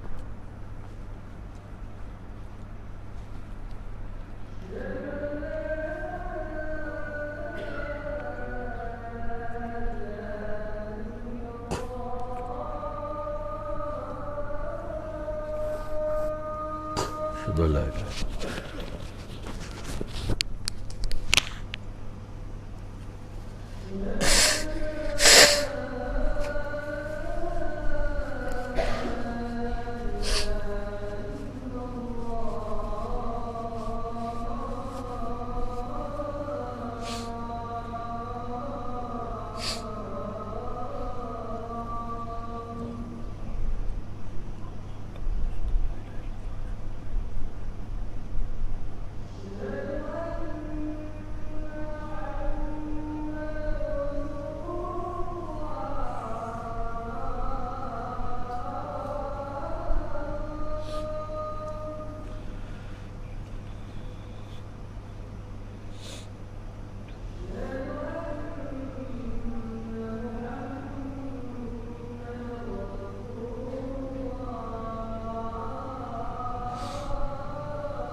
Bismillahirrahmanirrahim. Hadirin yang diberkahi oleh Allah Subhanahu wa taala, dalam berdakwah Nabi telah menggunakan 4 kekuatan, kata Maulana Ubaidillah. Yang pertama, kekuatan fikir dan risau. Ini yang paling banyak Nabi gunakan. Yang kedua, setelah itu Nabi kita sallallahu alaihi wasallam akan menggunakan tubuh badan dia sendiri untuk bergerak daripada kemah ke kemah, daripada pintu ke pintu, rumah ke rumah, kampung ke kampung, daripada satu musim haji ke satu musim haji yang lain, daripada daerah ke daerah, daripada bandar ke bandar. Inilah Nabi sendiri bergerak dengan kaki dia sendiri, tuan-tuan. Yang ketiga, Nabi kita sallallahu alaihi wasallam akan menggunakan kekuatan lidah dia, percakapan dia. Allah Subhanahu wa taala kata baginda sallallahu alaihi wasallam, "U'titu jawami'al kalim." Allah bagi kepada aku ni kehebatan lidah Nabi sallallahu alaihi wasallam, bercakap dengan benda yang singkat tetapi mengandungi makna yang sangat dalam. Dan yang terakhir sekali, barulah Nabi kita sallallahu alaihi wasallam akan gunakan kekuatan penulisan dalam berdakwah. Maka hari ini kalau seandainya kita berdakwah ikut tertib ni, tuan-tuan, insya-Allah berjaya dakwah kita. Hanya tempat-tempat yang Nabi tak mampu nak sampai, Nabi akan hantar surat kepada Raja Hercules, kepada Raja Rom, kepada Raja Farsi. Nabi tak mampu nak jumpa dengan diorang. Sebelum Nabi wafat, Nabi telah sampaikan surat ini, yang mana pada hari sebelum Nabi pada malam Maulidur Rasul, Raja Farsi dah menerima berita tentang kelahiran Nabi kita Muhammad sallallahu alaihi wasallam. 50 tahun setelah Nabi lahir, Nabi hantar surat pada Raja Farsi. Raja Farsi terima surat tadi, dia koyak surat Nabi kita Muhammad sallallahu alaihi wasallam. Nabi balik dapat berita tadi. Nabi kata, "Mazzaqallahu Kisra kama mazzaqa risalati." Semoga Allah koyakkan kerajaan Kisra kerana dia telah sebagaimana dia telah koyakkan surat aku, masya-Allah. Dan kata baginda sallallahu alaihi wasallam, "Idza halaka Kisra fala Kisra ba'dahu." Apabila kerajaan Kisra telah hancur, tidak ada Kisra yang lain setelah daripada itu. Tuan-tuan yang diberkati oleh Allah Subhanahu wa taala, kesedihan, kerunsingan Nabi inilah yang menyebabkan Allah Taala buka pintu hidayah kepada umat. Kadang-kala Nabi berdakwah dengan kerana terlalu risau. Dada Nabi ni azizun ka azizil mirjal. Jantung Nabi, dada Nabi ni seumpama cerit yang sedang menggelegak. Bunyi begitu sekali risaunya Nabi. Nabi SAW waktu tidur di malam hari, sahabat Nabi mengatakan, "Yanamu ainahu wa la yanamu qalbu." Matanya terpejam tetapi hatinya sentiasa berjaga, risau tentang umat, bimbang tentang umat. Yang mana, tuan-tuan berkata oleh Allah Subhanahu wa taala, kebimbangan yang pertama, Nabi bimbang tak dapat sampaikan kalimah la ilaha illallah kepada mereka. Ini bimbang, takut sangat mereka mati tak sempat ucap kalimah la ilaha illallah. Pernah satu kali Nabi SAW tengok satu orang budak Yahudi selalu main-main dengan budak-budak kecil, budak-budak remaja dekat Masjidil Nabawi. Maka satu hari Nabi tengok budak dia tak ada. Nabi tanya pada para sahabat, "Masya Allah, ke mana budak Yahudi itu?" Dia kata sesungguhnya budak Yahudi itu sakit dan hampir-hampir meninggal dunia. Nabi SAW datang ke rumah budak Yahudi tadi. Nabi dakwah, "Tolonglah wahai budak, ucapkan kalimah la ilaha illallah supaya kamu berjaya selamat di alam akhirat."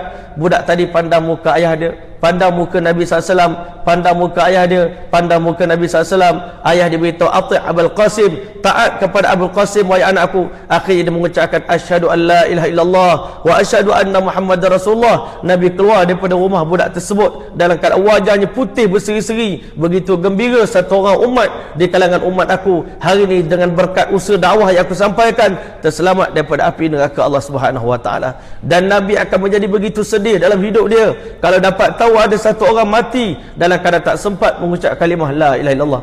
Ini kesedihan yang pertama yang Nabi risau tentang kita, tuan-tuan.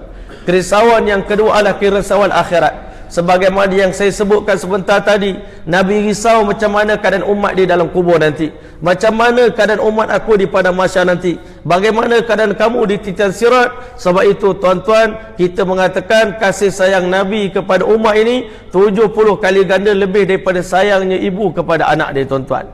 Kita sedia maklum, tuan-tuan, sayang ibu pada anak, habis kuat sayang dia akan berakhir di pintu kubur saja. Dah mati macam seolah-olah tidak ada hubungan lagi dengan anak dia. Kalau ingat pun mungkin setahun sekali kita kirimkan tahlil untuk anak kita. Tetapi sayangnya Rasul sallallahu alaihi wasallam kepada kita, sebelum Nabi wafat, Nabi dah korban seluruh jiwa raga dia untuk kita semua. Nanti bangkit di padang mahsyar, ulama kata ketika mana seluruh nabi-nabi mengatakan nafsi nafsi, hanya satu orang Nabi saja mengatakan ummati ummati. Itulah Nabi kita Muhammad sallallahu alaihi wasallam. Di akhirat Nabi risau tentang umat dia. Nabi risau tengok umat macam mana keadaan mereka di padang mahsyar nanti, waktu dihisap, waktu mereka ditimbang amalan mereka, waktu mereka nak melintas titan sirat. Yang paling Nabi risau adalah Nabi takut umat ini terjumus ke dalam api neraka Allah Subhanahu wa taala. Ini kerisauan yang kedua yang ada datang dalam hati Nabi kita Muhammad sallallahu alaihi wasallam. Kerisauan yang ketiga, tuan-tuan, sama juga kerisauan daripada api neraka. Satu hari, tuan-tuan oleh Allah Subhanahu wa taala, Nabi kita sallallahu alaihi wasallam melaporkan kepada para sahabat satu berita gembira, yang mana Allah Subhanahu wa taala telah berjanji kepada aku untuk Allah taala masukkan 70,000 umat aku ke dalam syurga tanpa hisap. Masya-Allah. Sahabat Nabi kita SAW bila dengar berita ni, tuan-tuan, bertakbir Allahu Akbar, Allahu Akbar, Allahu Akbar. Seronok sangat. Sebab apa? Dengar kata ramainya begitu sekali, begitu ramainya umat akhir zaman akan dapat masuk syurga tanpa hisap. Tetapi akhirnya ketika mana Nabi SAW tengok sahabat Nabi jadi gembira sangat, excited sangat, Nabi kita SAW beritahu pula pada para sahabat, tahukah kamu wahai sahabat-sahabatku, apakah perbandingan di antara nisbah ahli syurga dengan ahli neraka di kalangan umat aku? Masya Allah. Para sahabat menjawab, Allah wa Rasuluhu alam. Allah dan Rasul saja yang lebih mengetahui. Jawab Nabi kita sallallahu alaihi wasallam, perbandingan antara ahli neraka dengan ahli syurga di kalangan umat aku adalah seumpama seekor lembu yang seluruh bulu di tubuh badannya berwarna hitam, melainkan sehelai bulu yang berwarna putih. Yang putih itulah ahli syurga di kalangan umat aku, yang selebihnya semua memilih jalan menuju ke neraka Allah Subhanahu wa taala. Ini yang menyebabkan Nabi tak boleh tidur di malam hari. Nabi menangis di depan Allah Subhanahu wa taala, tetapi keputusan adalah keputusan Allah Subhanahu wa taala. Kadang-kala Allah tegur Nabi kita Muhammad sallallahu alaihi wasallam, fala tazhab nafsuka alaihim hasarat. Jangan kerana terlalu kecewa umat kamu tak nak terima dakwah kamu sampai kamu bunuh diri kamu, sampai kamu membinasakan diri kamu. Allah SWT beritahu, wa ma anta alaihim bijabbar. Kamu bukan pemaksa, lasta alaihim bimusaitir. Kamu bukan boleh paksa heret mereka untuk terima hidayah. Lasta alaihim bijabbar. Allah tegur Nabi kita Muhammad SAW, laisa wa ma anta minal mutakallifin. Kamu bukan orang yang boleh memaksa orang untuk menerima hidayah. Allah SWT tegur Nabi kita Muhammad sallallahu alaihi wasallam, innaka la tahdi man ahbabta walakinna Allah yahdi man yasha. Engkau tak mampu menyampaikan hidayah kepada insan yang kamu kasih, hanya Allah yang bagi hidayah kepada orang yang Allah telah kehendaki. Ini yang menyebabkan hati Nabi menjadi begitu susah, begitu sedih, tuan-tuan. Umat begitu banyak nak diselamatkan, tetapi hidayah bukan di tangan Nabi Muhammad sallallahu alaihi wasallam. Hidayah hanya milik mutlak Allah SWT. Allah Taala hanya bagi kepada orang yang ada sifat inabah, orang yang ada kehendak dalam hati. Orang ini yang akan Allah Taala bagi hidayah kepada mereka, tuan-tuan dan Allah Subhanahu wa taala. Ini kesedihan, kebimbangan yang ketiga yang ada pada diri Nabi kita Muhammad SAW tentang umat dia, tuan-tuan. Kesedihan yang seterusnya, tuan-tuan oleh Allah Subhanahu wa taala, iaitu kerinduan Nabi SAW kepada umat akhir zaman. Satu hari, tuan-tuan oleh Allah Subhanahu wa taala, Nabi sedang duduk bersama dengan para sahabat dalam majlis seperti ini, tuan-tuan, dalam Masjid Nabawi. Tiba-tiba Nabi dengan nada mengeluh, Nabi tarik nafas, tuan-tuan. Nabi SAW beritahu, lawaditu anni laqitu ikhwani. Kapankah waktunya aku dapat bertemu dengan saudara-saudara aku? Aku rindu nak berjumpa dengan mereka, umat-umat akhir zaman, Masya Allah, yang lahir kemudian daripada aku, yang lahir dalam keadaan tak sempat melihat aku, Masya Allah. Dua waktu itu sahabat-sahabat Nabi rasa cemburu. Awalasna ikhwanuka ya Rasulullah, bukankah kami saudara tuan wahai Rasulullah sallallahu alaihi wasallam? Nabi SAW beritahu, antum ashabi, kamu semua bukanlah saudaraku, kamu semua adalah sahabat-sahabat aku, kata baginda sallallahu alaihi wasallam. Walakinna ikhwani, yang akan aku maksudkan dengan saudara aku, yang aku rindu kepada mereka, aku sedih tentang mereka, aku doakan untuk mereka, aku sayang kepada mereka, yang aku kenang kepada mereka di saat ini adalah humul ladzina amanu bi wa lam yarawni, umat aku yang beriman kepada aku tetapi tak pernah sekalipun melihat wajah aku, tak pernah sembahyang di belakang Nabi sallallahu alaihi wasallam, tak pernah duduk dalam majlis Nabi sallallahu alaihi wasallam, tak pernah berjuang bersama dengan Nabi sallallahu alaihi wasallam. Ini di antara kerisauan Nabi, kebimbangan Nabi dan juga kerinduan Nabi sallallahu alaihi wasallam. Nabi rindu kepada kita semua, tuan-tuan, tetapi hari ini wallahu alam, dalam hati kita banyak mana rasa rindu pada Rasulullah SAW tak tahu. Tetapi tuan-tuan, Nabi terlalu rindu kepada kita sehingga menyebabkan sahabat-sahabat pun jadi cemburu. Ya Rasulullah, patut ke Tuan ingat orang selain daripada kami, ketika mana kami sahabat-sahabat Tuan yang sanggup sehidup semati dengan Tuan, masih bersama dengan Tuan, mengapa Tuan masih lagi mengingati orang selain daripada kami? Berarti dalam hati Rasulullah ada insan yang lebih mulia daripada kami, lebih istimewa daripada kami. Itulah umat akhir zaman. Kata baginda sallallahu alaihi wasallam, tuba liman amana bi wa yarani marratan, bertuah satu kali bertuah umat aku yang beriman kepada aku, tengok wajah aku. Tetapi kata baginda sallallahu alaihi wasallam, beruntung 7 kali beruntung umat aku yang beriman kepada aku tetapi tak pernah melihat aku, tak pernah sembahyang belakang Nabi sallallahu alaihi wasallam, tak pernah melihat wajah Nabi sallallahu alaihi wasallam, tak pernah berebut air wuduk Nabi sallallahu alaihi wasallam, tak pernah kita melihat kehidupan Nabi kita SAW. Maka orang ini bertuah 7 kali bertuah rindunya Nabi SAW kepada kita. Kerisauan Nabi kepada umat, tuan-tuan, menjelang wafatnya Nabi, ketika mana Nabi SAW dah berjaya. Dulu Masya Allah risau macam mana nak sebarkan kalimah la ilaha illallah.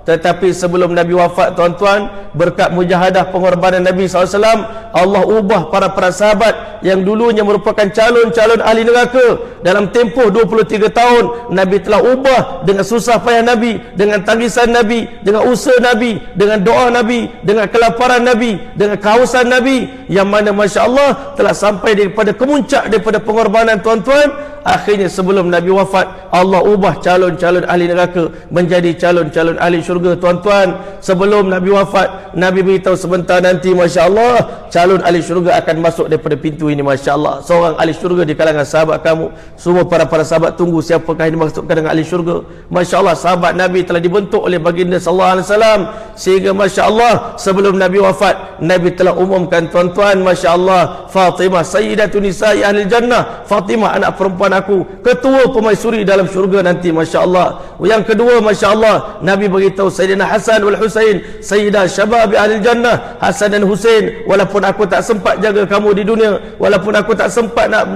bermesra dengan kamu di dunia, tetapi nanti di dalam syurga kamu adalah ketua bagi orang-orang muda dalam syurga. Sayyidina Abu Bakar, Sayyidina Umar, aku tak dapat nak menyenangkan kamu di dunia, nak membahagiakan bapa mentua aku, Nabi tak sempat. Tetapi tuan-tuan, Nabi SAW cuma mampu mengatakan Sayyidina Abu Bakar wa Umar sayyidah kuhul al-jannah, dua ketua bagi orang dewasa dalam syurga, tuan-tuan, adalah Sayyidina Abu Bakar dan Umar radhiyallahu ta'ala anhuma.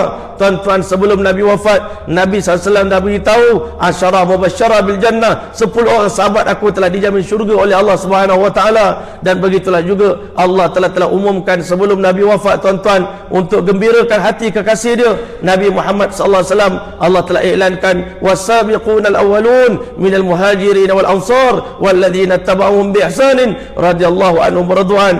Golongan-golongan yang telah mendahului buat pengorbanan untuk agama di kalangan orang muhajirin dan ansar, walladzina tabauhum bi ihsan, dan golongan yang mengikut jejak langkah mereka dengan yang terbaik. Allah beritahu radhiyallahu anhum radwan, Allah redha kepada mereka, mereka redha kepada Allah Subhanahu wa taala. Maka ketika mana Islam telah naik, tuan-tuan, Islam telah berkembang, tiba-tiba Allah telah datangkan satu gambaran kepada Nabi kita sallallahu alaihi wasallam pada satu hari telah datang gerhana matahari ataupun bulan, wallahu alam.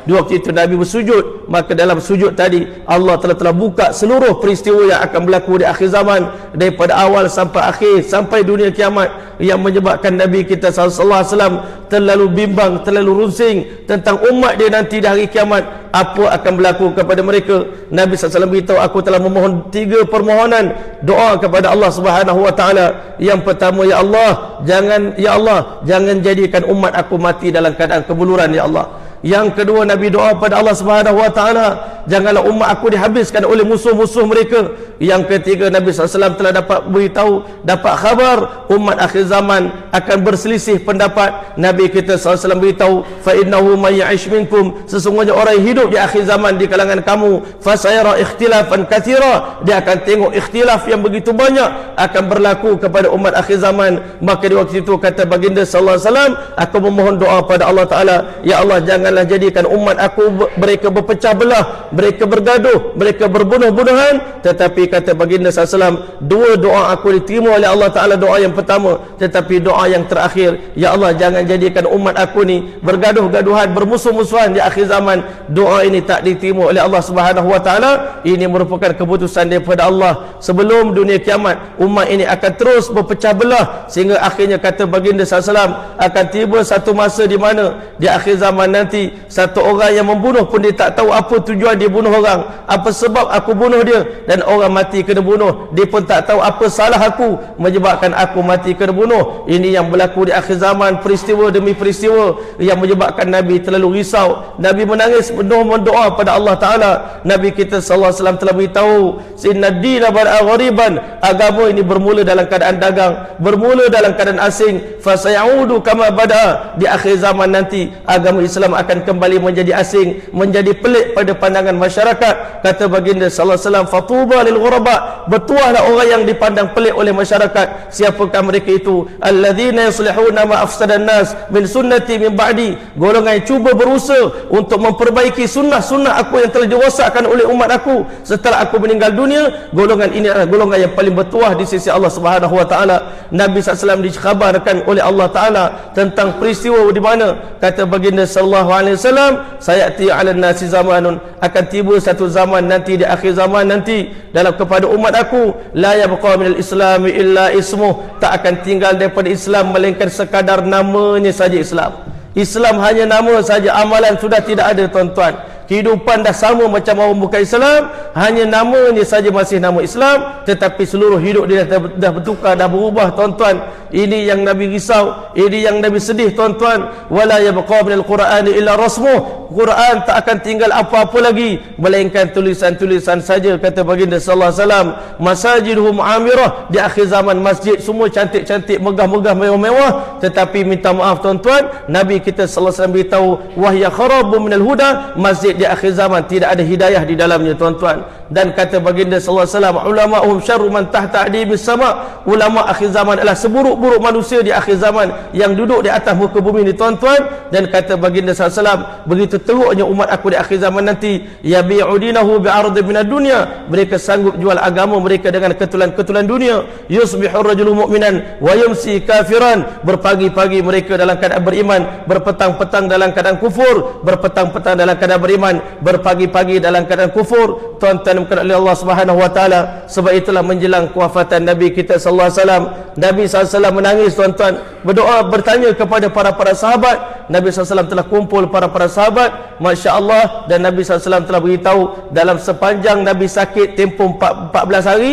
Dalam riwayat Tabrani, tuan-tuan, Nabi kita sallallahu alaihi wasallam bukan cakap ummati, tetapi Nabi sallallahu alaihi wasallam beritahu, man li ummati ba'di, siapa nak jaga kebajikan umat aku setelah aku mati nanti, tuan-tuan. Nabi risau waktu akhir zaman, waktu zaman tengah rosak nanti, siapa umat akhir zaman yang nak bangun untuk sambung kerja Nabi Muhammad sallallahu alaihi wasallam, untuk sambung kerisauan Nabi, untuk meringankan bebanan perasaan Nabi kita Muhammad sallallahu alaihi wasallam. Itu kerisauan di saat Nabi sallallahu alaihi wasallam hampir-hampir meninggal dunia. Risaunya Nabi, tangisan Nabi kepada umat, tuan-tuan oleh Allah Subhanahu wa taala. Hampir-hampir Nabi ketika mana dekat nak meninggal dunia, tuan-tuan, di waktu itu masya-Allah kesakitan yang sangat-sangat dahsyat, kesengsaraan sakaratul maut telah datang pada Nabi kita Muhammad sallallahu alaihi wasallam. Nabi cerita kepada Siti Aisyah radhiyallahu anha, sesungguhnya wahai kekasihku Aisyah radhiyallahu anha, kesakitan daripada bisa, daripada racun yang telah diracun oleh wanita Yahudi pada daging kambing yang aku makan di Khaybar, maka sekarang dia telah menyerang urat-urat leher aku. Aku terasa seakan-akan urat leher aku dah nak putus, wahai Aisyah. Nabi ikat kepala dengan kain serban kuat-kuat. Nabi kata, ariqu aliyya bima'in min sab'i qirabin. Maka kata baginda sallallahu alaihi wasallam, tuangkan di atas badan aku air daripada 7 telaga. Di saat itulah dekat-dekat hampir Nabi SAW meninggal dunia, tuan-tuan. Di waktu itu datang Nabi SAW minta bawakan air kepada aku. Waktu itu Nabi sangat-sangat sakit. Kata Siti Aisyah radhiyallahu anha, setelah aku tengok susahnya Nabi nak meninggal dunia, sakitnya sakaratul maut yang menimpa Nabi Muhammad SAW, aku selepas daripada itu tak pernah cemburu pada sesiapa pun lagi yang mengaku aku mati seronok. Dia kata mati sedap, mati lazat. Aku tak pernah cemburu pada sesiapa pun, sedangkan aku tengok kekasih Allah sendiri, Nabi Muhammad SAW sendiri nak mati pun dalam keadaan sengsara. Nabi celup tangan dalam air, Nabi basuh muka dia, tuan-tuan. Di waktu itu Nabi SAW mengatakan, ala inna lil mauti la sakarat, ketahuilah bagi kematian ini ada kesengsaraan yang tak dapat diberitahu kepada siapa pun. Kesengsaraan. Nabi celup air 3 kali, tuan-tuan. Waktu itu Fatimah menjerit menangis, wa karama abatah, alangkah sengsaranya ayahanda aku. Ila Jibrilu nan'ah, kepada malaikat Jibril kami adukan kesedihan kami. Masya Allah, ajaba rabban da'ah, hari ini ayahanda aku nak kembali, nak menyahut panggilan Tuhan dia. Apa jawab Nabi kita Muhammad sallallahu alaihi wasallam? Wahai anak perempuan kesayanganku, Abah tak akan pernah menderita lagi selepas daripada hari ini. Abah dah berkorban untuk agama sampai akhir hayat untuk umat, dan Abah telah tinggalkan umat ini dalam keadaan yang terbaik. Maka setelah itu, tuan-tuan, Nabi kita sallallahu alaihi wasallam telah buat keputusan ketika mana datang je malaikat maut untuk cabut nyawa Nabi kita sallallahu alaihi wasallam, bagi tawaran kepada baginda sallallahu alaihi wasallam, apakah Tuan masih nak teruskan kehidupan di dunia bersama dengan umat Tuan, ataupun Tuan nak meninggal dunia, nak berjumpa dengan Allah Subhanahu wa taala? Nabi kita sallallahu alaihi wasallam mengangkat tangan menunjukkan ke langit, Allahumma rafiqil ala, ya Allah aku rindu dengan sahabat-sahabat aku di langit sana. Malaikat Nabi Ibrahim alaihissalam di langit ke-7, masya-Allah. Nabi Musa alaihissalam di langit yang ke-6, di langit yang ke-5 adalah Nabi Allah Harun alaihissalam, di langit yang ke-4 Nabi Idris alaihissalam, di langit yang ke-3 Nabi Allah Yusuf alaihissalam, di langit yang ke-2 Nabi Allah Yahya dan Isa, di langit yang pertama Nabi Allah Adam alaihissalam. Ya Allah aku rindu dengan sahabat-sahabat aku, ya Allah aku nak berjumpa dengan mereka, ya Allah. Maka itulah kalimah yang terakhir. Kata Siti Aisyah radhiyallahu anha, aku bangga dengan beberapa perkara yang tak pernah Allah bagi kepada orang lain. Salah satu daripada kebanggaan Siti Aisyah radhiyallahu anha, wafatnya baginda SAW di rumah aku. Pada giliran hari aku, di atas riban aku, Nabi SAW telah meninggal dunia dalam dakapan Sayyidatina Aisyah radhiyallahu anha. Perginya Nabi kita SAW untuk selama-lamanya, pergi dengan penuh kerisauan, dengan penuh tangisan, dengan penuh kebimbangan. Satu orang tabi'in datang jumpa Siti Aisyah radhiyallahu anha, wahai Aisyah, betapa kejamnya kamu keluarga Nabi Muhammad sallallahu alaihi wasallam. Mengapa kamu sanggup membiarkan jenazah Rasulullah 3 hari 3 malam tidak ada pelita menyalakan menerangi jenazah Nabi kita Muhammad sallallahu alaihi wasallam? Maka apa jawab Siti Aisyah radhiyallahu anha? Semoga Allah merahmati kamu, wahai kamu para tabi'in. Kamu sedikit pun tak tahu susah payah pengorbanan Nabi, keluarga Nabi untuk agama Allah Subhanahu wa taala. Ketahuilah kamu sesungguhnya pada hari terakhir Nabi meninggal dunia, hakikat sebenarnya Nabi pun berada dalam keadaan kelaparan, keluarga Nabi pun berada dalam kelaparan. Kami pada hari wafatnya Nabi SAW 3 hari 3 malam, keluarga Nabi tidak ada makanan untuk dimakan di rumah mereka. Demi Allah, seandainya ada minyak zaitun yang digunakan untuk menyalakan pelita dalam kebiasaan orang Arab pada ketika itu, nescaya minyak zaitun ini kami tak akan gunakan untuk menyalakan pelita untuk menerangi jasad Nabi Muhammad SAW, tetapi minyak tadi kami akan minum kerana kami dah berhari-hari tak makan makanan.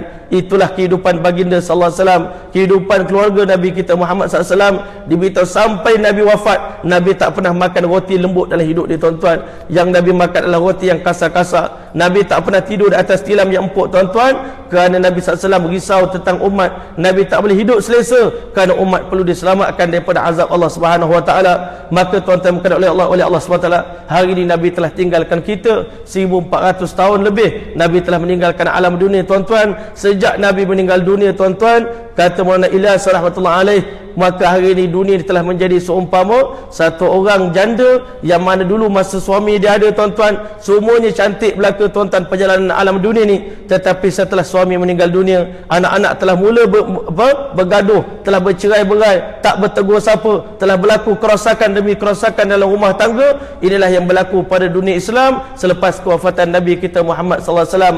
Hari ini umat Islam telah berpecah belah tuan-tuan, bergaduh berkelahi antara satu sama lain. Mereka lupa tanggungjawab yang ditinggalkan oleh Nabi kita Muhammad sallallahu alaihi wasallam.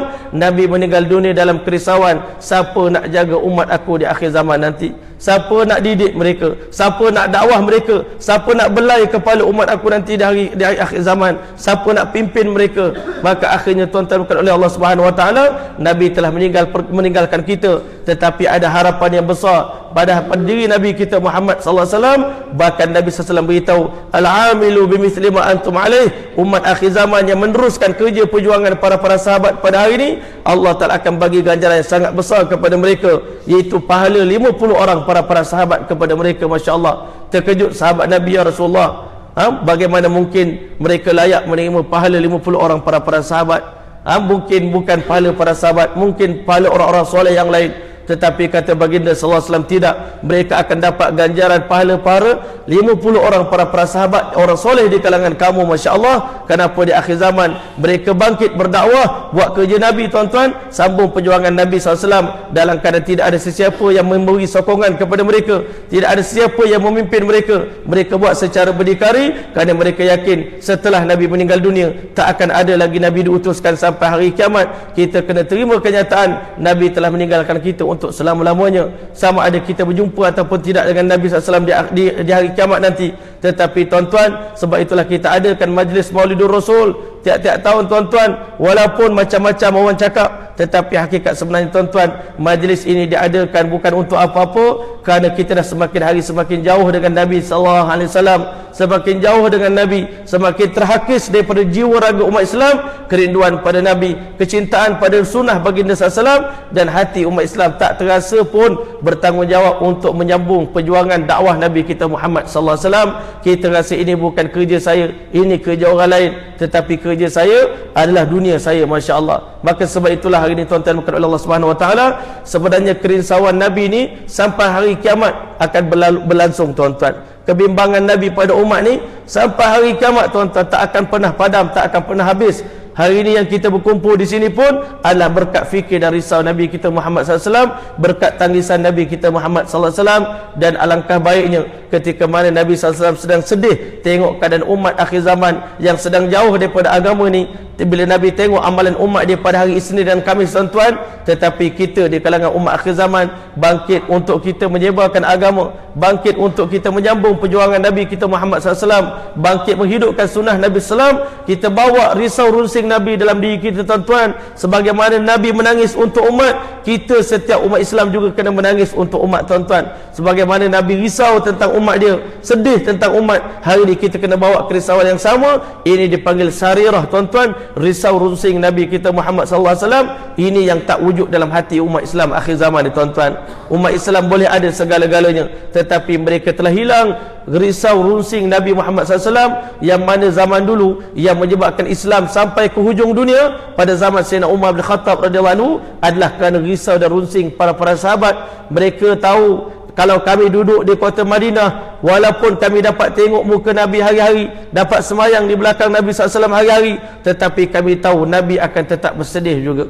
Masya Allah, walaupun sahabat Nabi tahu kalau kami tinggalkan Madinah, kami yang sedih, tetapi kalau kami tak meninggalkan Madinah, Nabi akan bersedih. Sebab itu tuan-tuan, satu hari ketika mana Nabi kita Muhammad SAW panggil Sayyidina Muaz untuk menghantar dia berdakwah ke Yaman tuan-tuan, apa kata baginda sallallahu alaihi wasallam? Wahai Muaz, inilah pertemuan kita yang terakhir selepas kamu berangkat ke Yaman. Asa alla talqani fima ba'du, boleh jadi kamu tak akan berjumpa lagi dengan aku selepas pada hari ini.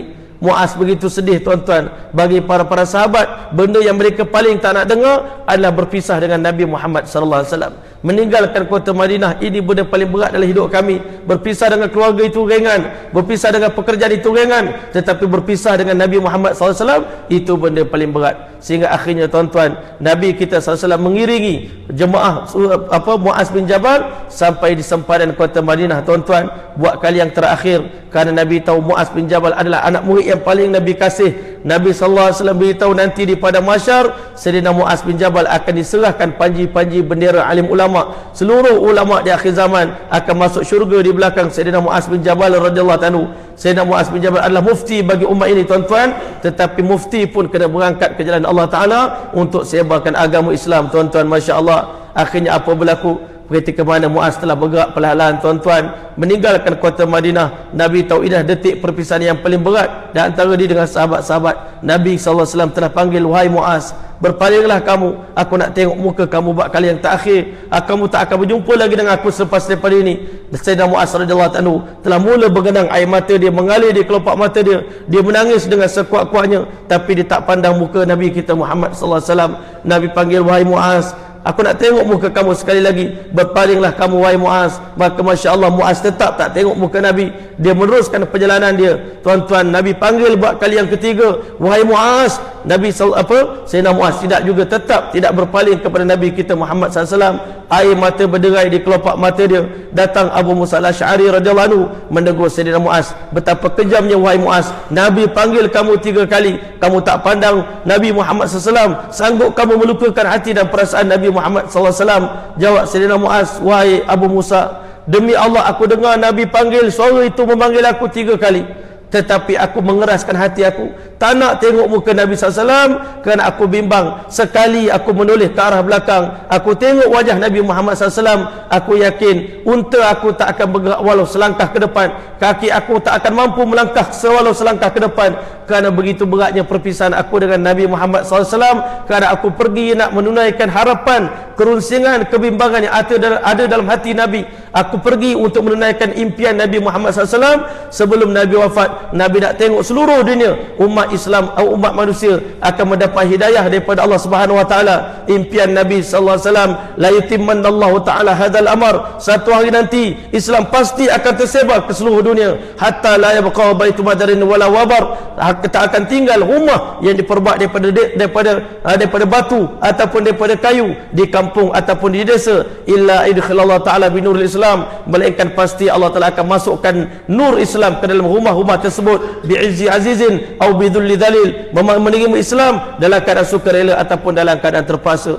Sahabat Nabi walaupun Nabi dah wafat, tetapi masih bergema seruan Nabi kita Muhammad SAW. Kesedihan Nabi masih terbayang di wajah mereka, tangisan Nabi SAW untuk umat, menyebabkan pada zaman Sayyidina Umar bin Khattab radhiyallahu anhu, jemaah yang dipimpin oleh Uqbah bin Nafi' radhiyallahu anhu, mereka telah Islamkan 3 buah negara tuan-tuan. Negara Algeria, negara Tunisia, negara Morocco telah jatuh memeluk Islam di bawah tapak kaki para sahabat radhiyallahu ta'ala majma'in. Masya-Allah, begitu bangganya para sahabat, para tabi'in. Wahai Allah, Uqbah bin Nafi' terjun bersama dengan kuda dia dalam laut sampai paras dada tuan-tuan. Dia pun angkat tangan ke langit, mengulangi perbuatan Nabi Muhammad SAW. Dulu Nabi pernah angkat tangan ke langit, Allahumma syad, ya Allah, setelah aku penat berdakwah, aku jadikan engkau sebagai saksi bahawa aku telah tunaikan amanah agama ini dengan terbaik. Maka setelah Nabi wafat, sahabat Nabi, para tabi'in angkat tangan ke langit, ya Allah, pada hari ini kami jadikan engkau sebagai saksi, kami sahabat-sahabat Muhammad SAW, walaupun Nabi sudah tidak lagi bersama dengan kami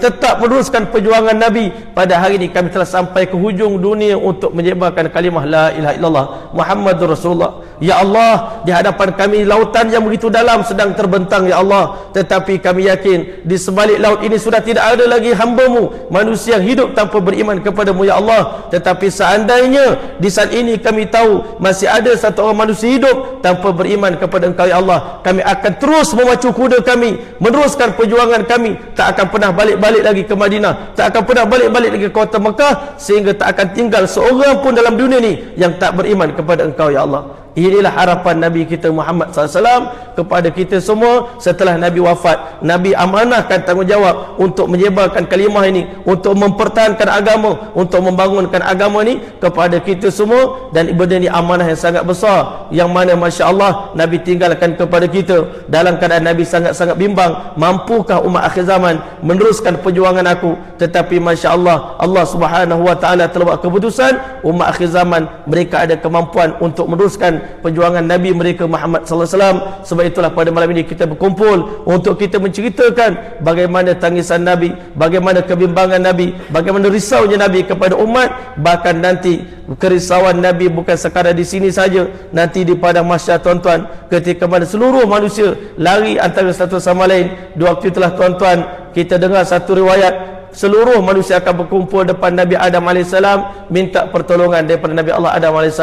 Wahai moyang kami yang tercinta, pada pandangan kami tuanlah paling rapat dengan Allah Ta'ala, bantulah kami, beritahu pada Allah, ya Allah, mulakanlah hisab untuk manusia. Tetapi Nabi Adam tak berani. Nabi Adam kata, lastulha, aku tak layak untuk Masya Allah, untuk memberitahu kepada Allah, ya Allah, mulakanlah hisab, kerana aku pernah melakukan satu dosa. Dia kata satu kesalahan, di mana dalam syurga dulu Allah larang aku makan buah khuldi, aku degil, aku makan, walaupun aku dah bertaubat kepada Allah. Hari ini aku malu nak jumpa dengan Allah Subhanahu Wa Taala. Fa'alaikum binuh, maka kamu carilah Nuh AS, innahu kana abdan syakura. Nuh hamba yang paling banyak bersyukur pada Allah Ta'ala.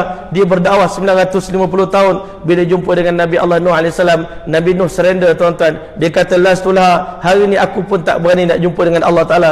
Tuan-tuan tolong jangan paksa saya. Saya pernah berdoa pada Allah, Allah hancurkan umat saya, juta-juta umat saya mati dalam lemas, dalam banjir. Ini kesalahan yang saya tak boleh maafkan diri saya. Saya tak tahu Allah Ta'ala ampunkan dosa saya ataupun tidak. Kamu carilah Nabi lain. Fa'alikum bi Ibrahim, kamu cari Nabi Ibrahim. Nabi Ibrahim Khalilullah, orang paling dekat dengan Allah Ta'ala. Nabi Ibrahim berkata, lastulha, saya tak layak nak beri syafaat kepada kamu pada hari ini. Kamu carilah Nabi Allah Musa AS, fa innahu kalimullah, dia adalah orang yang boleh bercakap secara langsung dengan Allah. Nabi Musa berkata, mereka buat dosa kecil, aku telah lempang satu orang kibti sampai mati. Masya Allah. Akhirnya Nabi Allah Musa AS beritahu, kamu cari orang lain. Fa'alaikum bi Isa, fa innahu ruhullah wa kalimatuh, kamu carilah Nabi Allah Isa AS, dia adalah ruh Allah, kalimah Allah Ta'ala. Nabi Isa tak pernah buat apa-apa dosa. Dia tak ada rumah, tak ada isteri dalam hidup dia tuan-tuan. Rumah Nabi Isa sekeping papan saja tuan-tuan. Itu pun pada hari kiamat Nabi Isa tak berani nak jumpa dengan Allah Subhanahu Wa Taala. Hari ini kita wallahu alam dengan harta kita yang begitu banyak, pakaian kita bertimbun-timbun dekat rumah kita, macam mana kadang kita nak berjumpa dengan Allah Subhanahu Wa Taala? Nabi sallallahu alaihi wasallam katakan, aku tak layak. Hari ini hanya Isa wa insan saja yang boleh tolong kita semua, yang boleh bagi syafaat, yang boleh cakap dengan Allah Taala. Itulah Muhammad sallallahu alaihi wasallam. Di waktu itu tuan-tuan, seluruh manusia daripada awal sampai akhir berkumpul di hadapan Nabi kita Muhammad sallallahu alaihi wasallam. Ya Rasulullah, engkau lah harapan kami yang tak akhir ya Rasulullah. Kami dah terlalu penat, kami dah terlalu menderita, kami dah terlalu lapar. Tolonglah kami. Semua nabi-nabi tolak kami ya Rasulullah. Kami ditendang macam bola ya Rasulullah. Tolong kami, engkau lah harapan kami yang tak akhir. Kalau Tuhan tolak permohonan kami, kecewalah kami ya Rasulullah. Di waktu itu tuan-tuan, Nabi angkat muka dia tuan-tuan. Nabi tengok umat dia sedang menangis, tiba-tiba mengalir air mata di kelopak mata Nabi kita Muhammad sallallahu alaihi wasallam. Nabi mengatakan, ana laha, hanya aku yang akan buat kerja ni pada hari ini. Nabi melangkah kaki dia tuan-tuan sampai di Maqam Mahmud. Nabi tersungkur depan Allah Subhanahu Wa Taala, bersujud tuan-tuan. Nabi sallallahu alaihi wasallam mengatakan, ummati ummati ya Allah, umat aku ya Allah, umat aku ya Allah, umat aku ya Allah. Maka di saat itu tuan-tuan, ulama mengatakan seakan-akannya, walaupun Allah tak cakap begitu, seakan-akan Allah telah firman kepada Nabi kita Muhammad sallallahu alaihi wasallam, wahai Muhammad kekasihku, telah banyak air mata kamu tertumpah untuk umat kamu di dunia, maka pada hari ini aku tak izinkan lagi air mata kamu mengalir di hari kiamat di padang mahsyar ini. Ya Muhammad, wahai kekasihku Muhammad sallallahu alaihi wasallam, irfa' ra'sak, sekarang angkat kepala kamu wahai kekasihku, wasal ta'tah, mohon apa saja permohonan yang kamu nak minta, wasfa'tu syafa', mohonlah syafaat kepada umat kamu yang kamu nak, nescaya syafaat kamu pasti akan diterima. Nabi kita angkat kepala, ummati ummati Allah, umat aku ya Allah, umat aku ya Allah, umat aku ya Allah. Diringkaskan cerita tuan-tuan, nanti di padang mahsyar Allah SWT tanya kepada Nabi kita Muhammad sallallahu alaihi wasallam, redakah kamu wahai kekasihku daripada umat kamu 70,000 di kalangan mereka, aku masukkan mereka ke dalam syurga aku tanpa hisap. Masya Allah, adakah kamu redha? Sedangkan Allah berjanji dalam Al-Quran, wala sawfa yu'tika rabbuka fatarda, Tuhan akan bagi dan bagi dan bagi kepada kamu sampai kamu redha, wahai kekasihku. Nabi SAW beritahu 70 belum cukup ya Allah, aku belum redha kalau 70,000. Masya Allah, akhirnya Nabi bersujud lagi depan Allah Ta'ala. Nabi minta tambah daripada Allah Ta'ala, tambahkan daripada 70,000, lebih daripada itu, umat aku akan masuk syurga tanpa hisap. Bila Nabi angkat kepala, tuan-tuan, Allah SWT tanya kepada Rasulullah SAW, redakah kamu kekasihku? Daripada tiap-tiap 1,000, daripada 70,000 tadi, aku lipat kali gandakan 70,000 kali 70,000, umat kamu akan dapat masuk syurga tanpa hisap. 490 juta umat Nabi Muhammad SAW akan dapat masuk syurga tanpa hisap. Redakah kamu kekasihku? Nabi kata, aku redha ya Allah, aku redha ya Allah, aku redha ya Allah. Walaupun Nabi kata aku redha, Allah SWT memperlihatkan satu keadaan, Allah menggenggam pasir dengan genggaman yang layak dengan kedudukan Allah Ta'ala, tanpa kita bayangkan caranya macam mana. Allah tanya kepada Nabi kita Muhammad SAW, redakah kamu wahai kekasihku sebanyak bilangan pasir dalam genggamanku ini, aku masukkan umat kamu ke dalam syurga aku tanpa hisap. Nabi kata, aku redha ya Allah. Allah Subhanahu Wa Ta'ala tetap juga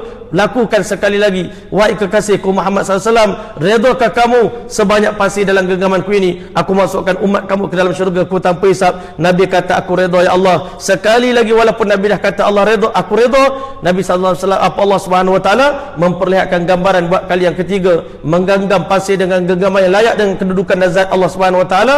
Allah tanya kekasih dia Muhammad SAW, redakah kamu wahai kekasihku sebanyak bilangan pasir dalam genggamanku ini, sebagai tambahan daripada yang sebelumnya, aku masukkan umat kamu ke dalam syurga aku tanpa hisap. Nabi kata, aku redha ya Allah, aku redha ya Allah, aku redha ya Allah. Inilah kemuliaan Nabi kita Muhammad sallallahu alaihi wasallam yang tak mampu dibandingkan dengan mana-mana manusia pun. Jasa mak ayah pada kita sikit saja, tuan-tuan, tetapi jasa Nabi kita Muhammad sallallahu alaihi wasallam di pada mahsyar nanti pun Nabi tolong kita, sehingga bahkan di saat Nabi telah melintas titian sirat, ketika mana umat nak melintas titian sirat, Nabi akan berdoakan kepada Allah, ya Rabbi salim salim, ya Rabbi salim salim, ya Rabbi salim salim. Bahkan nanti kita akan berjalan menuju ke pintu gerbang syurga Allah Subhanahu Wa Ta'ala bersama dengan Nabi kita sallallahu alaihi wasallam. Sampai di sana nanti insya-Allah, Nabi sallallahu alaihi wasallam beritahu, Allah Ta'ala sediakan 120 saf ahli syurga, tuan-tuan. Daripada 120 saf itu, 80 saf Allah SWT khususkan untuk umat Muhammad sallallahu alaihi wasallam. Tiap-tiap saf itu akan ada ketuanya. Ketua akan memegang bendera masing-masing. Ketua orang mati syahid adalah Sayyidina Hamzah radhiyallahu anhu, dia akan pegang bendera syuhada. Ketua alim ulama akan bendera tadi akan dipegang oleh Sayyidina Muaz bin Jabal radhiyallahu anhu. Ketua orang-orang zuhud, orang-orang miskin akan dipegang oleh Nabi Allah Isa alaihissalam. Walaupun dia Nabi, tetapi dia umat Nabi Muhammad sallallahu alaihi wasallam. Nanti tuan-tuan, bendera yang paling hebat, yang paling besar, yang paling mulia, yang paling agung, yang dipanggil Liwaul Hamdi, akan diserahkan di tangan Nabi kita Muhammad sallallahu alaihi wasallam. Nabi nak masuk syurga nanti, tuan-tuan, naik kenderaan iaitu unta yang diperbuat daripada emas, tuan-tuan. Yang menarik tali unta Nabi kita Muhammad sallallahu alaihi wasallam adalah Sayyidina Bilal Al-Habsyi radhiyallahu anhu. Sebab itu pada malam Isra wal Mi'raj, Nabi tanya, wahai Bilal, apa amalan yang kamu buat sehingga akhirnya aku dengar malam semalam tapak kaki kamu mendahului perjalanan aku masuk ke syurga? Bilal beritahu, sepanjang hidup aku tidak mengharapkan apa-apa amalan aku melainkan daripada amalan berwuduk tiap-tiap kali batal air semayang, dan aku menunaikan beberapa solat sunat setakat mana aku mampu setelah aku berwuduk. Maka akhirnya Masya Allah, melangkah kaki Nabi kita masuk ke syurga. Barulah selesai kerja Nabi, kerisauan Nabi, kebimbangan Nabi untuk kita. Barulah tenang hati baginda SAW. Bahkan ulama kata, ketika mana seluruh umat nak masuk syurga nanti, tuan-tuan, Nabi masih lagi bersujud pada Allah Ta'ala, minta Allah Ta'ala keluarkan umat yang telah masuk dan neraka, tuan-tuan, dah dibakar berjuta-juta tahun. Nabi SAW merayu kepada Allah Ta'ala,